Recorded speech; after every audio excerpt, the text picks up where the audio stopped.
They also became faithless. Hence, God's providence was prolonged again, and would suffer repeated setbacks until the time of Jesus. 2.3 Some lessons from Moses's course. Throughout history, people of faith have read the biblical account of Moses and thought it was merely a record of Moses's life and Israel's history.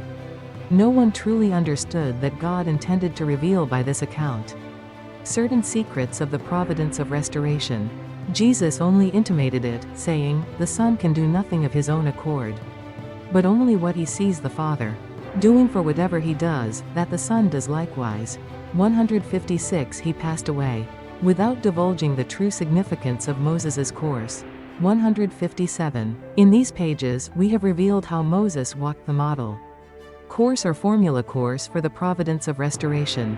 By making a comparison between this section and the next section, readers will understand more clearly how, through Moses's course, God foreshadowed the path Jesus would walk.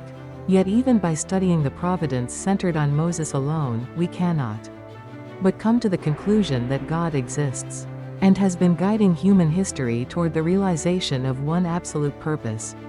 Moses's course also demonstrates that the actual outcome of a person's life depends upon whether or not the person fulfills his portion of responsibility, regardless of God's foreordained plan for him. God's predestined will cannot be achieved through the person entrusted with its fulfillment if he does not complete his portion of responsibility. Specifically, God foretold that he would have Moses lead the Israelites into Canaan, the land of milk and honey, and commanded him to carry this out. Nevertheless, when Moses and his people did not fulfill their responsibility, only Joshua and Caleb among the first generation entered Canaan. The rest died in the wilderness. Moreover, God does not intervene in the human portion of responsibility, but acts only upon the actual result a person brings. Although God guided the people with amazing signs and miracles, he did not interfere in their actions when they worshipped the golden calf. While Moses was away on the mountain, he did not intervene to restrain Moses when he struck the rock twice.